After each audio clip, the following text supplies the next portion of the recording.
Gua percaya setiap karya itu bisa menghasilkan sesuatu. Ya. Pasti apapun itu serius. Gue ngomong serius kenapa?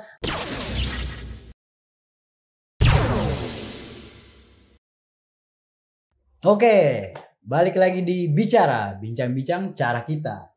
Kali ini gue interest banget sih bakal ketemu sama seorang komikus. Jadi kita langsung aja ngobrol bareng Bang Widi. Siap. Gimana Bang kabarnya? Baik. Alhamdulillah. Bertahan dari pandemi nih Bang. Pandemi ya kan. Waduh, ibaratnya kalau sekarang kalau ditanya kabar baik, ngeri juga konon katanya nih. Ini hari ini tanggal berapa sih? Ini kebetulan tanggal 9 kita syuting. Tanggal 9 nih katanya nih menurut gosip 1 dari 27 ya. Corona. Wow. Jadi sehat gue sehat lah gitu kan. Ini sehat. Oke. Nih di sebelumnya ini kita bisa ngobrol sambil ngerokok nih Bang. Siap, aman. Santai. Iya. Kebetulan karakter gue juga gue menasbihkan diri sebagai seniman. Seniman ya Bang. Jadi katanya sih temennya kalau mau santai atau apa sih katanya menambah konsentrasi ini. Cuma gue kadang malah menjadi ritual. Kalau gue kerjaan gue udah kelar, ngegibah gue sama teman-teman gue udah kelar ya kan. Biasanya kan gibah tuh teman-teman. Wah si Anu selesainya itu biasanya kalau gue. Jadi tapi ini perayaan juga. Gue bisa diundang di acara bicara nih. Bang. Gue diundang ke acara bicara. Ini perayaan buat diri gue sendiri. Jadi seremonial kecil boleh lah. Nah, gitu. Sebelumnya buat B-People, Bang Widi juga bukan cuma sekedar komika ya. Komika mah stand up ya. Bang Widi juga mengajar Bang ya? Ngajar. Nah ini uniknya ya, maksudnya gue agak bingung nih. Gue takutnya disebut komikus, teman-teman di bicara ini yang denger ini, gue gak bisa jadi komikus dong. Kenapa Bang? Duitnya dikit, nih orang aja ngajar. Gue nggak pengen kalian berpikir kayak gitu, enggak. Gitu. Cuma kebetulan mengajar menjadi pilihan hidup gue karena gue bisa ngasih tahu teman-teman, murid-murid untuk hidup dari karya gitu aja sih enaknya. Nanti itu bakal dinotis di beberapa pertanyaan. Di depannya udah ada pointer nih. Nah, sebelum lebih jauh nih Bang, kita bahas tentang komik gitu, bisa monetis atau tidak dan trennya segala macam. Definisi komik dan komikus itu seperti apa sih Bang? Mungkin di penonton di rumah B-People ini masih banyak yang belum tahu. Nah gini nih buat teman-teman yang lagi nonton nih, ini memang kalau gua kasih tahu definisinya, mungkin kalian akan gitu ya gitu. Jadi ada beberapa hal yang mungkin teman-teman kira. Gue kira gue baca komik nih, nggak taunya itu cuma kartun. Nah, itu cara bedainnya gimana? Jadi, kalau menurut katanya, komik itu artinya adalah seni gambar berurutan. Nah, ini seni gambar berurutan maksudnya gimana sih? Seni gambar berurutan tuh asal gambarnya urut, itu udah komik. Contohnya apa sih? Pernah masak Indomie dong. Lihat bungkus belakangnya. Ini sorry, gue nyebut merek nggak apa-apa kali ya? Tipis-tipis aja ya. Nggak apa-apa di sini. Lihat mie instan belakangnya, cara masaknya. Itu komik. Cara make, ini mohon maaf ya, alat kontrasepsi, petunjuknya belakang, itu juga komik. Iya. Jadi seni gambar berurutan itu intinya komik. Ada satu lagi, kita Indonesia ini punya hebat banget cuy. Apa tuh Bang? Negara kita, Indonesia ini punya salah satu heritage yang orang nggak tahu bahwa itu adalah komik terbesar mungkin di dunia. Apa itu? Candi Borobudur Pak. Oh itu komik Bang. Jadi kisah perjalanannya si Buddha itu kan di situ di relief candi itu kan gambar tuh. Iya.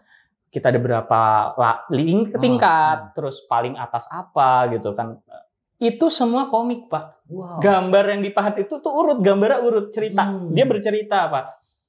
Panel 1, kotak 1, makanya dibacanya kan urut dari bawah naik ke atas kan. Atasnya itu adalah tamatnya tuh, ujungnya ketika dia mendapatkan pencerahan, mendapatkan itu adalah ujungnya, tamatnya tuh cerita. Dia perjalanan itu komik itu sebenarnya. Dan banyak orang yang nggak tahu bahwa kita punya heritage komik sebegitu besar.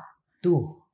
Indonesia asli ya, maksudnya bukan kaleng-kaleng nih, bukan banyak orang bilang mungkin wayang beber tuh ada wayang yang digambar gitu, namanya wayang beber tuh di Jawa itu ada.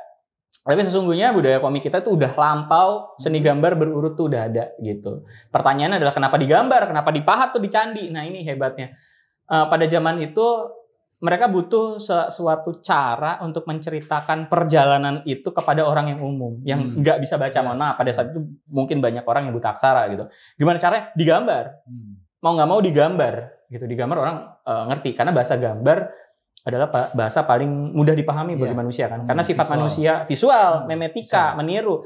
Anak bayi lahir brojol oe-oe, yang dilihat ibunya, visual gitu. Bahkan kita untuk berbicara anehnya bukan telinga tapi ucapin mama gitu. Kita raut muka segala macam gestur itu, makanya paling mudah visual. Itu makanya di Candi Borobudur digambar sedemikian gila sih itu. Semua gambar itu adalah seni gambar berurutan sebenarnya gitu.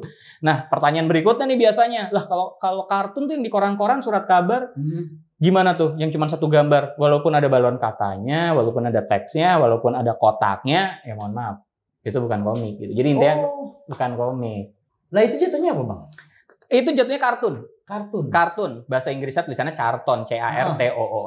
Nah, yang perbedaan dari kartun dan komik itu basicnya, yang paling basic dasar-dasarnya adalah itu. Kartun itu gambarnya nggak urut, nggak ada lebih dari 2 panel kan? Nggak ada yang lebih dari 1 panel. Minimal yang disebut komik itu panelnya 2 ya, atau kotaknya kalau teman-teman Good People ya. Good People nggak? Sorry. Media. Be People juga sampai lupa. Ya. Be People ini. Sorry ya. Be People ini karena bicara ya kan. Nah, Be People ini mungkin ngelihat minimal berapa sih? Minimal 2 kotak. Minimal 2 kotak gitu. Jadi kalau 1 itu nggak bisa dibilang komik. Kalau tadi Bang Widi udah bilang tentang Candi Borobudur dipahat itu termasuk komik. Betul. Teknik tertentu, apa semua teknik itu bisa dibilang komik gitu. Misalkan dipahat, dilukis, atau yang penting lebih dari 2 panel. Sampai saat ini kita ngobrol nih, sampai detik ini yang ngobrol, inilah yang disebut mungkin salah satu gift-nya dari komik adalah dia tidak terbentur alat. Kenapa bisa begitu? Teknisnya mau apapun. Iya. Karena komik adalah salah satu bentuk seni. Dia kalau di Eropa disebutnya seni ke-9. Ini agak aneh sih sebenarnya. Kenapa bisa disebut bentuk seni? Ini bentuk seni yang komik ini adalah salah satu budaya populer. Budaya populer itu harus ngikutin zaman, ya kan? Karena dari kata populer, dari kata pop populer, dia harus ngikutin zaman nih. Makanya yang namanya komik itu medianya, alatnya selalu ngikut zaman. Percaya apa enggak gini? Borobudur, batu, pahat, tas. Kan? 80-an mungkin, 80-an 90-an pakai kertas, digambar, di foto, di repro, dicetak. Sekarang handphone digambar, pakai pensil, komik. Jadi Procreate ya biasanya. Manga Studio gitu. Nah, itu yang makanya tadi kenapa tadi bukan seni patung? Kenapa bukan ini? Jadi asal dia adalah gambar berurutan, lebih dari 1, medianya, alat medianya apa aja gitu, cara pembuatan apa aja masih disebut komik. Itu hebatnya. Gitu. Jadi nggak terbatas alat nih. Nggak terbatas alat. Itu anehnya ya itu. Yang saya juga bingung gitu lah. Ini kan lukis. Iya. Oh iya kan kotaknya lebih dari 1. Komik. Gitu gampangnya gitu. Tapi kalau ceritanya apa panelnya lebih dari 2, tapi ceritanya absurd nih gitu, masih bisa dibilang komik apa enggak? Nah, ini gaib lagi nih, pertanyaan yang gaib banget. Ini baru dengar, ini jujur nih pertanyaan baru dengar, dan memang sudah ada penelitiannya oleh Scott McCloud di bukunya Understanding Comic. Pertanyaannya kayak gini persis. Persis sih, jarang ada nanya kayak gini, baru 1 dari umur saya nih tahun ini 39. Baru ada orang nanya 1 kepikiran 2 komik, 2 panel. 2 panel atau lebih gitu. Tapi nggak nyambung ceritanya. Anehnya itu disebut komik. Masih disebut komik. Jadi buat teman-teman nanti kalau saya punya waktu luang di rumah saya itu ada Understanding Comicnya Scott McCloud. Dia ada beberapa panel yang biasanya ini komik-komik eksperimental ya. Ada gambar yang tidak ada juntrungannya sama cerita gitu. Anehnya ketika dia dalam satu kesatuan tetap bisa disebut komik. Itu anehnya. Bener real, nanti saya fotoin, ini asli. Jadi memang disebut dalam di buku itu juga disebut bahwa ini memang tidak nyambung. Tapi ini mereka ada kesepakatan bahwa asal dia dalam satu judul yang sama. Kan bracketnya atau ruangnya atau bungkusnya kan satu judul, petualangan si Jono gitu. Dia ada komiknya dong, ada panel-panelnya. Iya. Ada 1 atau 2 panel kagak nyambung, atau gambar batu nggak nyambung sama sekali masuk keseluruhan cerita. Anehnya itu disebut komik. Kan ilmu lagi tuh. Ini serius, ini jawaban saya serius, bisa dibuktikan. Tenang, bisa dibuktikan. Gitu. Nah, itu media seninya, komik. Nah, kalau dibilang komikus itu sendiri tuh mendefinisikannya Bang Widi itu bagaimana? Nah, ini kita masuk mulai ke yang ini jujur ya. Ini mulai sulit nih jawabannya. Jadi buat Be People ditelaah sendiri ya. Ditelaah sendiri ini mohon maaf nih. Kenapa? Karena saya komikus, saya ngomik. Kenapa saya bisa berani bilang diri saya komikus? Karena saya ngomik dari awal sampai akhir. Maksudnya gimana? Sorry Bang, gue potong. Iya. Gue juga sendiri pun takut nih masih bilang diri gue komikus. Apakah emang ada ini khususnya Bang? Misalkan contoh orang yang udah pernah buat gambar berurutan, berpanel atau istilahnya lebih dari 2 panel gitu. Itu bisa disebut diri dia komikus atau definisi lain tentang komikus itu sendiri sebagai profesional? Ini makanya ini paling panjang nih kayaknya. Ini bakal jadi bahasan kita paling panjang di antara pertanyaan lainnya. Jadi gini. Komik itu sebenarnya aslinya kita ngomongin industri dulu. Paling gampang karena komik adalah bagian dari industri. Dia bukan seni rupa. Maksudnya bukan seni rupa gimana? Orang menikmati seni rupa tuh gimana sih? Lo datang ke galeri. Lo nikmatin. Lo nggak keluar duit, lo nggak expand gitu. Kalau komik itu adalah bagian dari industri budaya populer. Karena lo ngeluarin duit. Lo beli barangnya nih, sama kayak musik di Spotify kita bayar gitu. Kalau yang mau yang mau premium gitu bayar. Kita menikmati sesuatu bayar gitu. Komik adalah bagian dari itu. Tadinya. Gitu. Sekarang udah gray area semua nih. Thanks to internet web 4.0 ya kan semuanya udah gray semua. Cuma kita mulai bahas tipis-tipis dulu nih. Jadi yang namanya komikus, kita bahas dulu barangnya nih. Komik itu sebenarnya sejatinya kalau udah masuk industri itu ngerjain gak 1 orang. Iya. Anehnya gitu kan. Contoh komik Marvel nih pasti udah pernah lihat. Imron Man lah apalah gitu kan. Itu nih saya sebutin nih yang kerja di situ minimal ya. Pembuat cerita, writernya, pensilernya yang gambar, inkernya yang nintain. Jadi dia digambar tuh belum tentu ditintain sama orang yang sama. Enggak, dia punya inker. Punya colorist, yang terakhir punya layouter. Colorist itu yang warnain, habis itu punya layouter tuh. Jadi minimal, ini Amerika dulu ya, minimal ada 5 orang. Minimal ada 5 orang. Kalau di Jepang itu jumlahnya sama tapi bisa lebih kurang. Karena kalau di Jepang itu cuman garis besarnya itu cuman 3. 1 penggambar karakter, 2 background, 3 yang nulis teks. Itu. Orangnya banyak tuh kan. Nah, sekarang pertanyaannya gini. Penulis komik Iron Man, penulis komik yang nulis ya, dia nggak gambar ya. Penulis komik Iron Man itu hasil karyanya adalah komik. Tapi kan dia bukan komikus karena dia nggak bisa gambar. Dia penulis. Kan? Bingung kan? Bingung gitu. Terus predikat komikus itu di mananya? Di mananya kan? Sekarang industri di Indonesia juga seperti itu. Penggambar belum tentu komikus. Banyak sekali contoh-contohnya mungkin komik-komik di platform-platform online gitu kan. Webtoon ya? Line Webtoon gitu. Di Line Webtoon komikusnya itu bukan penulisnya. Yang gambar itu bukan yang nulis gitu. Yang gambar aja. Bahkan ini yang agak-agak terkenal nih kalau di dunia per-IG-an mungkin pasti udah pada denger. Kayak Tai Lalat.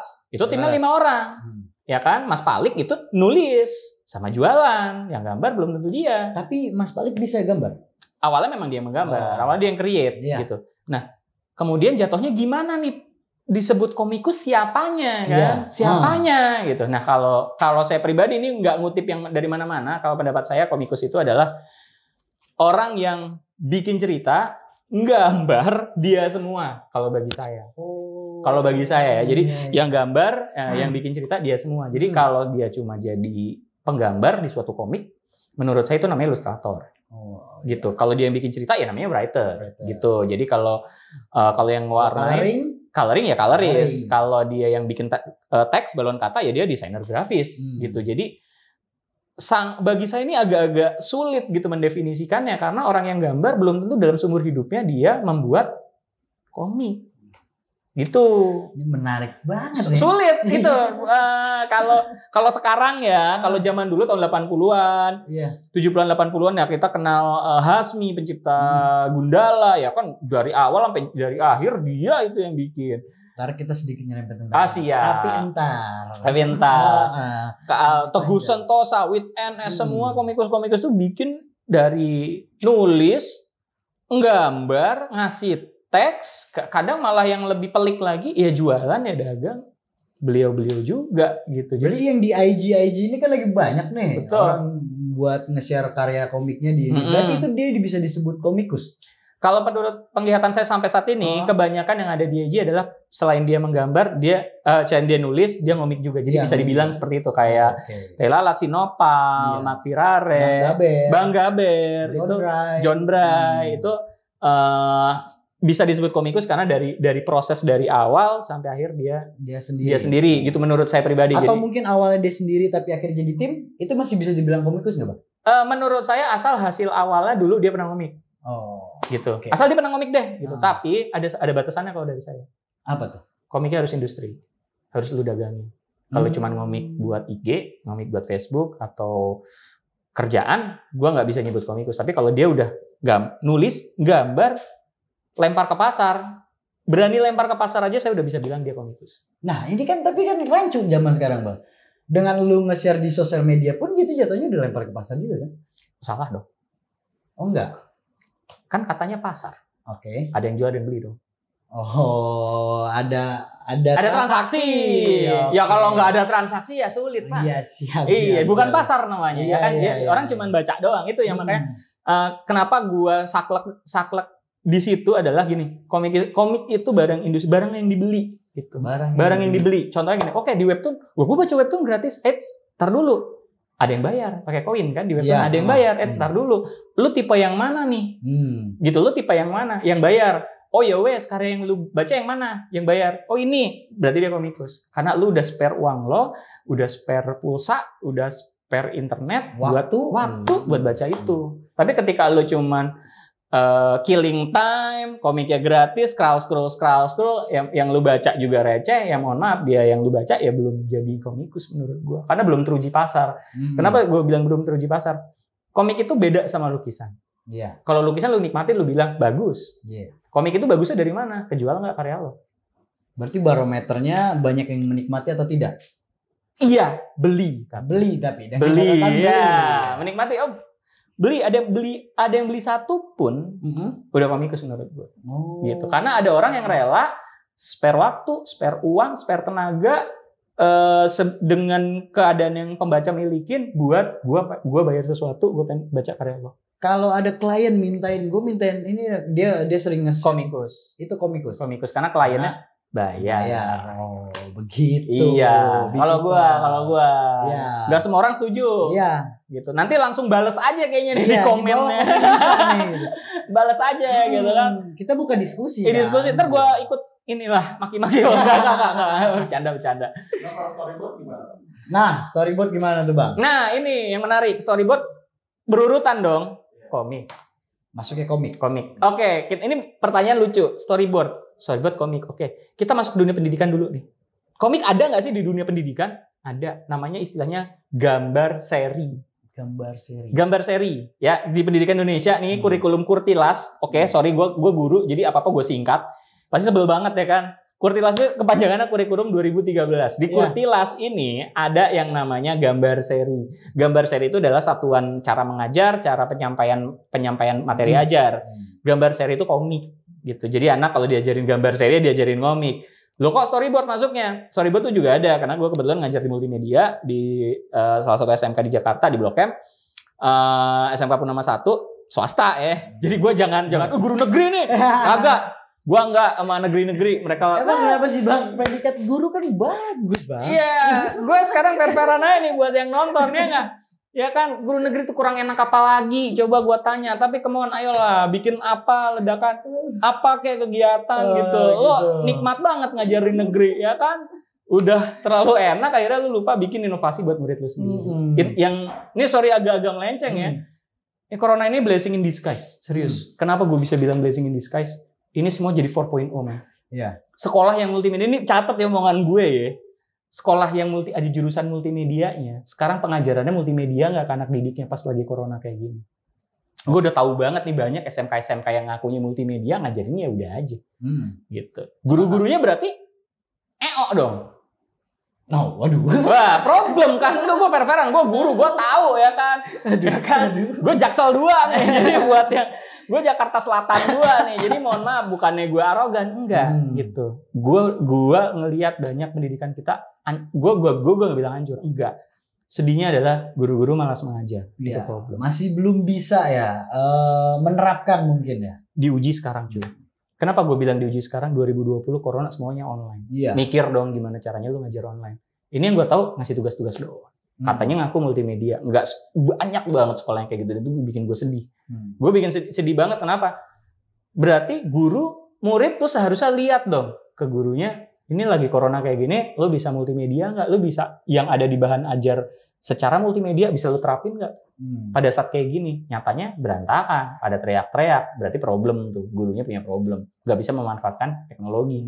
Itu katanya ngajarin ke anak dong, ya itu. Makanya tadi nanya storyboard, gue ngajar MM. Kita balik lagi ke storyboard. Balik ya kan, MM, multimedia, ada pelajarannya, bikin storyboard, gambar seri, masuk tuh bang. Komik, gitu. Jadi, sorry nih, memang gue harus ke belakang dulu nih, gue tarik. Jadi tahu konsep kenapa komik kayak apa sih, storyboard komik gitu. Nah, berhubung Bang Widi udah nyerempet tentang pendidikan, tadi gue mau ngomongin tren. Cuma kita langsung aja coba ke sekolah lab school itu terkenal dengan komiknya Bang ya. Iya, sekolah betul. Komik. Nah, kebetulan Bang Widi ini juga salah satu mantan pengajar. Mantan pengajar dan cikal bakal itu terjadi Bang. Iya. Sekolah itu. Nah, gimana? Bisa diceritain nggak Bang? Bisa gue ceritain tapi aib-aibnya enggak, ya kan? Gue ngajar itu mulai 2007 di SMA Lab School Rawamangun, ya kan? Gue ngajar 2007. Itu jadi salah satu ekstrakurikuler, salah satu bagian dari sistem pengajaran mereka selektif banget loh, ingat loh ya. Lab School selektif banget. Lab School itu di Rawamangun. Di Rawamangun kalau kita nyebutnya sebelah Universitas Negeri Jakarta. UNJ, Universitas Neraka Jahanam. Iya, Neraka Jahanam. Jadi sensor aja kali itu. Bahaya. Kena lagi. Nun jauh ya kan. Jadi gini, ini emang unik sekali. Gue sempat ngajar di situ. Sebenarnya gue ngajar di situ limpahan. Jadi gue meneruskan para pendiri-pendiri yang sudah established di situ. Yaitu di situ ada Pak Umam sama Pak Oni.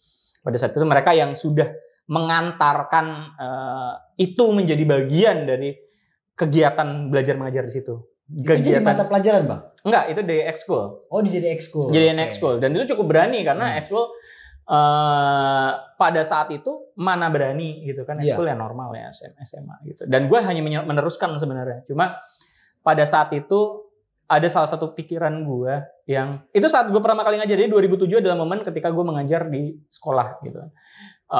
Pada saat itu gue merasa bahwa gini, komik itu adalah sebuah budaya populer yang ujung-ujungnya industri, ujung-ujungnya jualan. Iya. Mampu nggak sih dalam diri gue, kita ke anak-anak SMA, dengan kemampuan menggambar yang seadanya, catat ya seadanya, karena ini gue bakal lurusin salah satu mispersepsi yang paling sering. Dengan belajar, dengan kemampuan mereka yang seadanya, karya mereka mampu dijual apa enggak? Iya. Mendistribusikannya berarti? Distribusikan, kita datang ke event, dagang. Dipakai meja, jualan. Iya. Gitu. Nah, ternyata bisa. Yang gue mau lurusin adalah buat teman-teman di sini, jangan pernah ngerasa lo gambarnya jelek. Itu bodoh banget. Kenapa gini? Fair-fairan. Yang bikin komiknya Iron Man itu gambarnya keren banget, Pak. Iya, sepakat. Gue tanya, Shinchan gambarnya bagus apa jelek? Selera mungkin. Selera mungkin ya. Kita sepakat dulu nih, gambarnya Shinchan jauh bila dibandingkan dengan Iron Man. Sekarang gue tanya, kreatornya kayaan mana? Shinchan filmnya di mana-mana. Iya. Yang gambar Iron Man mungkin sampai detik ini gue ngomong masih jadi ilustrator di Marvel. Tapi yang bikin Naruto udah fair-fairan deh, gambarnya kayak apa, ya kan? Attack on Titan sekarang agak bagus ya, tapi dulu gue kayak apaan tahu kan? laris, ada animnya. Tajiran mana sekarang gue tanya? Gambarnya gitu-gitu aja. Jadi intinya gue mau balikin lagi nih. Doraemon deh. Doraemon dibandingin sama Superman, sama ini gambarnya seperti apa kan? Jadi gue balikin lagi. Pas gue ngajar di situ, ada ketakutan tentang gue membawa anak-anak untuk pameran. Kita bikin pameran-pameran. Itu pameran-pameran di luar. Aduh, anak-anak siapa yang ini, kasihan, karyanya jelek. Ini sebelum jauh kayak begitu bang, lu kenapa kepikiran buat ekstrakurikuler itu di lab school bang? Yang lu udah prepare sampai ke silabus ya, kita luar camp kan tadi gitu. Jadi itu menurut gue ekstrim sih gitu. Karena di sekolah itu, namanya sekolah ya Pak, apalagi sekolah seperti itu ya harus ada silabus. Karena itu bakal ditunjukin ke orang tua murid kan. Udah pasti gitu. Jadi udah ada silabusnya, ada pengajarannya. Ini bahwa komik ini sebagai media apa sih? Gue nggak mau anak gue gambar doang di rumah. Dan itu di tahun berapa bang? Itu dari 2007, gue selesai 2018, gue udah selesai ngajar. Bukan selesai ngajar karena gue udah pensiun. Udah gue cukup pensiun deh. Gue udah selesai gitu. Gue udah merasakan bahwa gue itu penutupannya pameran. Pameran gue bikin pameran gede-gedean. Sebelum ke situ, jadi kenapa gue bikin silabus bareng-bareng waktu itu kita bikin di silabus? 2007. Garis bawahin tuh 2007. Ketika sekolah lain mana berani gitu komik, anak gue mau jadi apa, anak dia gue juga. Gue pengantarnya adalah gini. Komik itu sebagai media curhat. Pada saat itu awal kali gue bikin silabusnya, komik itu sebagai media curhat. SMA Lab School itu anak-anaknya menengah ke atas. Mereka punya kesulitan tersendiri untuk berbicara kepada orang tua mereka tentang kehidupan sehari-hari yang mereka alami. Gimana sih cara communicate? Gini aja, jujur-jujuran. Murid gua itu beduk subuh udah berangkat sekolah. Kita pulang jam 2:30, jam 2:30 tuh baru pulang. Dan mereka nggak langsung ke rumah. Mereka intern dulu les. Ada les segala macam. Jam 7, jam 8 mereka nyambung-nyambung. Jam 9, jam 10 baru ketemu orang tua dan itu pun tidur. Sabtu Minggu gimana? Sabtu Minggu mereka punya spare time yang lebih. Tapi bukan berarti mereka komunikasi. Mereka komunikasinya sama ini sekarang. Oke. Ini adalah salah satu cara media menyampaikan pendapat. Kenapa? Dari ngomik itu, anak-anak itu ngomik, orang tuanya bisa baca. Mereka, gue ajarin mereka berani post di, waktu itu belum IG belum ya, tapi Facebook, bikin komik cetak, ayo kita fotokopi, gue tunjukin ke orang tuanya bahwa ini loh karya-karyanya, ke guru-guru juga, ini karya-karyanya, bahwa mereka tuh berani speak up. Jujur, lu nanya gue karya-karyanya serem banget, men. Ini, mohon maaf ya, gue gimana ya gue jelasin ya, gue takut, gini, ini bukan fenomena SMA Lab School, bukan, tapi ini fenomena yang gue dapat dari anak-anak sekolah. Homoseksual. Oke. Catat ya, ini di zaman itu, Bang. Iya, sudah mulai. Yang gue dapat ya, karena rata-rata mereka membaca istilahnya itu komik yaoi ya. Yaoi itu komik persahabatan antara dua orang pria ya. Jadi bukan persahabatan yang teman-teman dari B People ini tahu ya, cuma lebih intim. Gitu. Maksudnya mereka saling masak nasi goreng bareng gitu maksudnya gitu. Itu. Terus kekerasan tuh menduduki peringkat paling tinggi. Pembunuhan, segala macam, membunuh, menyakiti, segala macam itu di komik. Gue masih ada komiknya ada karena gue cetak. Kenapa gue cetak? Gue jual. Kenapa gue jual? Gila, berani banget jual. Enggak, itu yang laki, yang laku ternyata ya kan gitu. Jadi gini, kenapa gue berani bilang gitu? Karena jangan pernah kita sekali-kali, mungkin sebagai orang tua, mungkin teman-teman yang di sini nonton punya anak, jangan sekali-kali ketika lo ngeliat anak lo ngomik yang serem-serem, mungkin udah pernah tahu yang kejadian anak bunuh diri atau apa? Iya. Ngomik serem itu kan. Sempat ramai itu. Sempat ramai kan. Jangan sekali-kali ketika ngelihat gambar anak yang serem-serem dimarahin, jangan. Iya. Lu tanya dulu, lu kenapa? Ada masalah apa? Itu yang paling penting. Karena mereka nggak punya media lain buat ekspres. Gue potong Bang. Berarti gambar itu menentukan psikologi anak itu. Gampangnya gini nih. Gampangnya nih ya. Perasaan anak jadi tersalurkan kan di situ kan? Nih. Kita cenderung menggambar, walaupun orang nggak bisa gambar nih ya, mohon maaf nih, bukan berarti yang saya omongin ini buat orang yang bisa gambar. Stop dulu. Kita cenderung menggambar sesuatu yang ideal bagi kita. Cenderung ngoret-ngoret ya, ngoret-ngoret. Sesuatu yang ideal. Cowok lebih ganteng. Ini bawah sadar loh. Ini bawah sadar loh. Jadi kita menggambar versi ideal dari yang kita mau gitu. Makanya rata-rata komikus itu, contohnya gini. Doraemon senang tidur siang, senang ini pengen punya. Itu versi ideal dari si kreatornya. Semua orang kayak gitu. Yang kita nyaman, kita gambar. Kita mungkin senang sama wanita cantik, kita gambar di situ. Oke. Logika yang sama kita terapkan ke hasil karya. berarti dia ada sedikit keinginan untuk menyakiti. Walaupun gini, jangan pernah berpikir, gila, ini anak gedenya jadi pembunuh. Oh, stop dulu. Orang main game bunuh-bunuhan, gedenya nggak jadi pembunuh. Ya, benar. Tenang, itu cuma salah satu media mereka ekspres. Ya kalau kayak gitu, gue nonton Tom and Jerry ini dari kecil gue nonton Tom and Jerry. Temen gue udah gue kasih dinamit kali mulutnya ya kan, ceradar. Enggak kan, tenang. Ya kan, ini salah satu. Jadi jangan sampai yang perlu kita lakukan adalah sebagai orang tua. Gitu. Gue bukan sok bijak, enggak gitu. Tapi ini karena yang dari hal-hal yang udah gue alamin. Yang perlu adalah gue komunikasi. Lu ada masalah apa? Lu kenapa? Gitu. Lu kenapa? Jadi itu yang menurut gue paling penting. Karena dari situ, kalau anak udah, oh berarti gue nggak boleh gambar ini sama bapak gue dong. Ya udah besok gue nggak gambar. Akhirnya nggak bisa komunikasi tuh. Gitu. Akhirnya orang tua jadi nggak tahu lagi. Ini dari pengalaman yang gue temuin. Gitu. Jadi kejam, gore, membunuh, homoseksual, itu yang gue dapat jujur-jujuran itu sampai detik ini, dan gue masih berteman sama murid-murid gue itu karena mereka nggak punya. Gue mau ngobrol sama orang tua gue tapi gue takut. Gue suka ternyata gue suka sama jenis. Tapi berhasil. Bagi mereka tuh salah satu media ekspresi dan lega. Seenggaknya yang gue lakuin itu. Seenggaknya mereka ekspresi di situ. Barometernya bisa mengeluarkan gitu. Dan gue bisa ngasih tahu ke teman-teman, ke dia, lu harus gimana? Lu harus konseling. Lu jangan bilang orang tua lu, ntar lu dibunuh. Lu jangan bilang guru lu konservatif. Lu dicekek. Gitu. Lu gue kasih nomor telepon, lu ngobrol sama mereka, tindak tanduk lu harusnya gimana? Karena gue nggak bisa ngasih tahu. Gue nemuin sampai detik gue masih bersahabat, gue masih communicate sama mereka. Itu yang orang tua. Yang lucunya kan gini, yang sedih adalah gue seorang Widi waktu umur gue 20-an kok lebih tahu anak mereka yang menyukai. Sampai detik itu pun mereka sampai sekarang nih gue ngomong, mereka masih suka. Ini yang gue takutin karena mereka biasa guru, orang tua bilang, tenang nak, ini fase. Iya. Oh enggak. Sampai sekarang mereka tetap suka. Gitu. Dari gambar-gambar kan kelihatan. Cowok sampai torso-torsonya digambar gitu. Oke, lu punya kecenderungan kah? Oh iya. Tapi jangan, iya tenang, gue cuma pengen tahu. Enggak gitu. Gue punya batasan, lu punya batasan, lu harus begini, lu harus gini. Memberikan solusi. Jangan pernah sekali-kali lu kayak gini ngomong sama orang A, orang B, orang C, abis lu. Itu yang gue dapat. Jadi makanya gue ketika gue menerapkan itu, gila, itu kelihatan semua. Oh lu suka. Kelihatan. Dan itu nggak main-main menurut gue. Problem seenggaknya sampai 2018 itu. Gue ngelihat anak-anak usia SMA, mereka menyelundupkan di tas-tas ini. Jadi para orang tua nih, mohon ya, cek novelnya.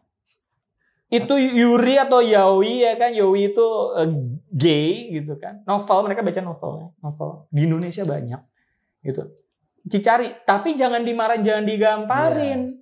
Nanti anaknya langsung ngurung diri, lu nggak tahu apa-apa. Jangan gitu. Lu baca aja. Paling gampang gini deh, ini yang gue sedih. Orang tua masih beliin anaknya komik Conan. Ya. Conan tuh isinya orang dipotong-potong di bak mandi. Itu kan, oh ini kartun nih, ada animasinya nih di net nih, ada dulu di SCTV udah gue beliin. Itu orang dipotong-potong di bak mandi. Isinya kalau itu semua seri bunuh-bunuhan, mati. Intinya banyak dari kita cuek. Banyak dari kita gini loh. Sangat berbeda sekali kebudayaan komik Jepang. Nyebutnya manga ya. Nah, itu bukan manga ya. Mangga berarti. Mangga kayak buah. Paham gua G-nya satu, kalian bingung. Ya, tenang. Kalian nyebut biskuit Tango kan Tango ya, nggak biskuit Tango kan itu. Samainnya kayak gitu aja. Nah, mangga betul, dengan itu genre atau apa nih Bang? Sebelum lebih lanjut nih, biar people tahu nih. Karena kan ada anime sekarang kan. Manga itu komik Jepang. Bahasa Jepangnya adalah komik Jepang. Berarti khusus untuk komik Jepang. Diproduksi di Jepang. Jadi yang digambar dan diproduksi di Jepang namanya komik Jepang. Manga itu istilah dari komik Jepang, bahasa Jepangnya manga. Komik Korea bahasa Korea adalah manhwa. Manhwa bahasa Koreanya manhwa. Kalau komik Prancis bande dessinée, majalah bergambar. Jadi itu cuma bahasa. Komik berarti dari Amerika. Komik. Nah, kalau Indonesia menyebutnya kita punya istilah sendiri sebenarnya nih. Jangan kaget, jangan bingung. Kita punya istilah sendiri namanya cergam. Cerita gambar. Oh iya. Gitu. Gambar, ya. Kita emang demen ya kayaknya gara-gara Pak Harto semuanya disingkat-singkat kayaknya nih. Kalau perhatiin kayak masa pemerintahan beliau semua disingkat. Gue dulu inget pesawat luar angkasa jadi pelurang, terus semua apalagi TNI ya apa-apa disingkat TNI AD, Arhanud itu apa gitu kan. Tenang, nah cergam itu lahir dari masa pemerintahan beliau. Ini gue nggak tahu awalnya siapa, kayaknya dari komikus 70-an 80-an. Itu bahasa kepanjangannya cerita gambar. Cerita ada gambarnya gitu. Nah, balik lagi nih, kenapa harus gue gak bilang mewaspadai komik Jepang, yang namanya komik itu sama media lain. Kenapa gue sebut sama media lain? Film juga ada film porno, gitu. Juga ada film yang benar. Sama, komik juga ada film benar. Masalah gini, komik Jepang itu menggambarkan pembunuhan dan kematian itu secara, gue nggak bilang berlebihan, tapi sadis. Dengan peralatan yang biasa ditemuin sehari-hari. Iya. Itu, komik Jepang itu. Komik Amrik, ada monster, disinar sama Iron Man. Yes! Kan? Di kehidupan nyata jarang. Tapi komik Jepang, pisau, ya kan. Apalagi ada tutorial membunuh ya, kalau komik Conan kan, tutorial membunuh tuh bagaimana. Step by step itu. Ada step by step. Kenapa dia bisa membunuh begini? Para orang tua atau kalau yang belum punya anak, punya ponakan ya, percayalah komik Conan itu isinya tutorial membunuh ya kan, step by step dijelaskan gitu kan. Di ending biasanya itu pas terkuak dan itu percaya itu nggak gaib. Bunuh-bunuhnya tuh gampang banget, pakai senar lah, pakai ini, pakai itu. Bisa ditemuin semua. Jadi ini sebelumnya bukan yang kita menjelek-jelekan komik Conan, tapi emang yang terjadi begitu. Begitu. Ini yang jadi masalah gini. Loh kok bisa ngomong kayak kenapa komik di sono dibolehin? Gini, kembali lagi. Orang Indonesia tingkat membacanya kurang, literasinya kurang. Jadi kemudian mereka kurang knowledge, kurang pengetahuan, jadi nganggap mentah-mentah komik begini, akhirnya penuh kekerasan. Sebenarnya enggak. Sebenarnya itu kembali lagi, itu semua hiburan. Balik lagi itu semua hiburan. Toh abis baca komik Conan, anak ente kan nggak bunuh ente. Gitu kan, semuanya balik lagi. Cuman yang waktu diwaspadai adalah komik-komik Jepang banyak kan ya itu cara membunuhnya hal-halnya mudah ditemui. Gitu. Komik Amerika Punisher aja bawa senapan, ya kan? Sulit, kita sulit. Tapi itulah yang menjadi, yang kemudian ya harus menjadi awareness gitu. Bukan, gue komikus, gue melabeli komik gue biasanya kalau gue bikin komik ya khusus dewasa, gue di covernya gue khusus dewasa. Remaja aja gue bilang gue nggak bakal jual komik gue, tapi gue selalu bilang nggak rekomen untuk remaja berarti. Iya, gue sama sekali nggak rekomen, bahkan untuk remaja pun enggak. Jadi balik lagi, kita tuh harus tahu. Nah, materi yang gue suguhkan ke sekolah inilah sebenarnya yang menjadi kemudian mereka bisa menerima, oh ini adalah bagian dari cara berkomunikasi lewat visual. Toh memperkaya mereka juga dalam hal, oh bisa diedit di komputer ya, juga belajar komputer. Oh ini bisa menggambar juga, belajar, berarti bisa seni rupa. Dan kemudian biasa gue tutup dengan pameran. Tiap tahun gue biasa pameran. Biasa tahun 2 kali. Akhirnya bisa menuju ke monetize. Monetize ini. Gimana nih Bang? Di komik itu cara untuk mendapatkan keuntungan. Pasti kan banyak yang di rumah kan. Di rumah people yang nonton mungkin kan masih kita tuh segmennya kan ke milenial. Banyak mungkin yang gue udah gambar nih tapi gue nggak tahu nih gitu. Cara dapat duitnya gimana nih? Satu tips dari gue kalau mau dapat duit ya, ngelamar PNS. Ya. Lupakanlah komik. Enggak bercanda, gue bercanda. Emang lagi terjadi sih Bang, orang pada pengen jadi PNS. Gitu. Iya, itu ada ini loh sekarang kalau nggak salah Ruang Guru ya buka itu. Enggak, gue nggak tahu, gue dapat dari temen, gue nggak tahu bener apa enggak. Intinya gini. Tadi pertanyaannya bener monetize. Ini di zaman sekarang udah web 4.0, lo harus jualan di 4.0 ini, di web 4.0 ini, di zaman semua serba digital. Semua serba komputer, semua serba ini nih, gimana lo bisa jualan dapat duit deh. Kita nggak ngomong jualan dulu, dapat duit karena dapat duit. Dapat duit nih, belum tentu jualan karena biasanya kenapa gue bilang lah dapat duit kok belum tentu jualan? Karena bisa hubungannya sama lo sama klien. Ya itu kan lo nggak dagang kan sebenarnya, ada klien hubungin lo aja, berarti tukeran jasa aja. Jadi intinya gini. Monetize itu bagaimana kalau lo, gue baru starting komik nih, gue baru starting gambar, kita agak luas dikit deh, gue baru starting gambar, gue bisa dapat duit. Cara pertama adalah satu, basic banget nih. Cara pertama, post karya di FB lu, di IG lo, di gua nggak tahu semua sosmed deh, TikTok apa segala macam. Biar orang tahu kalau lu berkarya. Itu penting. Gitu. Jadi please, gak ada yang mau baca status galau lu. Ya kan? Gak ada yang mau baca believe me, ya kan? Yeah. Terus PDA itu public display of affection tuh gak ada yang mau lihat lu sama cewek lu, tenang aja. Atau cewek lu gak mau ada yang lihat mau cowok lu, enggak. Mereka skip. Believe me. Gak ada orang yang mau lihat orang lebih sukses dari lu. Jadi kalau lu punya, gue baru kredit Brio nih, terus lu speak cuci mobil gitu. Aduh, capek banget nih nyuci mobil. Lu cuma mau nunjukin mobil, lu gak ada yang mau baca, lu skip. Orang skip lebih. Gue skip, minimal gue skip. Jadi kalau karya enggak. Gitu, kalau karya enggak, karena orang pasti si Anu bisa gambar ya. Tapi sebelumnya banyak hujatan mungkin, Bang. Nah, ini bener banget, bener sering banget. Terjadi kan begitu sering kan? terjadi. Jadi itu gimana mengatasinya juga tuh, Bang? Gini, ini adalah satu ilmu dari sedikit orang. Dari sedikit orang gue bagi nih, share gue nih, kalian boleh ngikutin boleh enggak. Intinya ada kata-kata dulu mungkin terngiang-ngiang namanya mental juara. Mental juara itu lo harus pede habis aja. Gini, gua ngelihat gini. Bandinginnya jangan sama seniman, jangan sama komikus. Bandinginnya sama anak band. Anak band tuh yang namanya vokalis ya. Pede aja.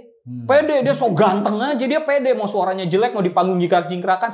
Lu pernah nonton live gak sih? Kalau lu pernah nonton live itu genjrengan gitar tuh meleset semua. Pede aja di atas panggung tuh pede. Nah, anehnya komikus tuh nggak seperti itu. Intinya lu pede aja makanya lu. Kalau lu dihina, kalau emang lu bakal dihina ya. Jujur lu bakal dihina. Lu posting pertama atau posting komik, apalagi di webtoon, lu parah banget. Demi parah banget tuh komen di bawah kalau lu baru start, parah banget. Tapi please, gini. Gue pernah baca. Intinya gini, filmmaker besar nggak pernah dengerin kritik. Filmmaker gede nih, kan biasa film mereka dikritik di koran nih, di majalah. Mereka nggak akan baca. Jangan pernah baca kritik orang gitu. Pertanyaannya gini, emang Joko Anwar baca kritik tentang Joko Anwar? Ya, dia sangat idealis. Ya udah, bikin aja gitu, nggak usah baca kritik gitu. Lu dewa aja, lu ngerasa dewa aja gitu. Lu ngerasa jago aja gitu. Bukan berarti, waduh, salah dong ngerasa jago, ngerasa ini. Enggak. Minimal buat kesehatan mental lu sendiri. Biar lu nggak drop. Kalau lu drop, waduh, gue baru karya segini, gue dihina-hina nih.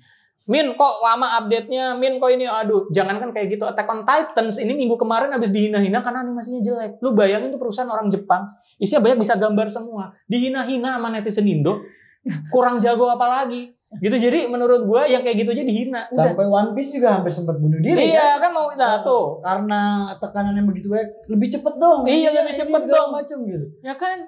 Itu udah bagus ya? Itu udah bagus. Itu yang gambarnya kayak gitu, anime di mana-mana, dan gue percaya dia lebih tajir dari lo. Jadi gak usah baca komen, beneran gak usah baca komen. Gue pun gak baca komen gitu. Karena gue baru tahu ada komen terhadap diri gue setelah viral. Maksudnya, gue ini ketemu orangnya nih. Jadi intinya jangan baca komen, lu tetap berkarya aja. Kenapa? Karena itu, satu hal lagi, kalau lu malu dengan karya lu di akun lo, gitu, sama lu punya akun, lu malu posting di situ, lu bikin akun lain, itu lebih benar sebenarnya. Jadi kalau lu punya komik, lu mau bikin karakter nih, namanya si Jono nih, semua, lu bikin akun baru, itu lebih aman buat lu kalau lu mau menjaga kesehatan mental. Ya, pisahin pribadi berarti. Pisahin pribadi, kalau mau silahkan. Tapi kalau lu emang pede habis, udah siap sama tekanan, hajar aja, gitu, udah hajar aja. Intinya mental juara lah, gini. Gue percaya orang-orang besar itu tidak pernah mendengarkan omongan orang, gitu. Itu gue percaya banget. Jadi berkarya aja gitu, berkarya aja terus-menerus. Yang pasti sih, gini, monetize itu ada beberapa macam. Balik lagi ke monetize. Ada beberapa macam. Macamnya adalah gini. Sorry bang, ini kita ngebahas monetize untuk mungkin yang lagi mau mulai dan iseng-iseng. Mungkin nanti di ending kita bakal bahas tentang distribusi yang lebih industrinya kali bang ya. Okay. Nah ini balik lagi nih. Tadi pertanyaan bener banget nih kalau baru mulai. Mention. Lu post di IG, lu post di FB, mention. Mention siapa? Satu komunitas. Lu harus mention komunitas. Salah satunya karena gue lagi aktif-aktifnya di Komikin aja. Lu sering-sering mention kok Komikin aja. Kalau lu punya komik ya, karena Komikin aja gitu. Lu mention, lu punya karya. Kenapa? Karena biasanya karya-karya yang menarik, karya-karya yang stabil. Maksudnya stabil dalam arti kata seminggu sekali, seminggu dua kali, terus-menerus. Dan karyanya bagus, oke, bisa kita repost. Dan itu kita karena udah punya pembaca yang banyak, biasanya itu menjadi awal tonggak banyak orang bakal follow lu. Gitu. Komunitas satu. Kedua nih, artis.